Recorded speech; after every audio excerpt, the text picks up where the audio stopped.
माहूर तालुक्यात मध्यरात्री अंदाजे 3:30 वाजेच्या सुमारास सुरू झालेला पाऊस सकाळी 7 वाजेपर्यंत धो-धो बरसल्यानं परिसरात हाहाकार उडालाय।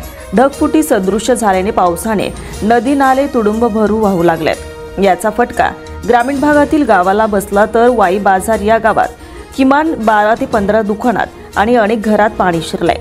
रात्रीतून अचानक दुकानांमध्ये पाणी शिरल्यानं येथील वस्तू आणि मालाचं मोठं नुकसान झालंय। पावसाचे पाणी गावात आणि रस्त्यावर साचल्यामुळे जनजीवन देखील विस्कळीत झालंय। वाई बाजारच्या सखल भागातील रस्त्यावरून पाण्याचे लोंढे वाहत होते।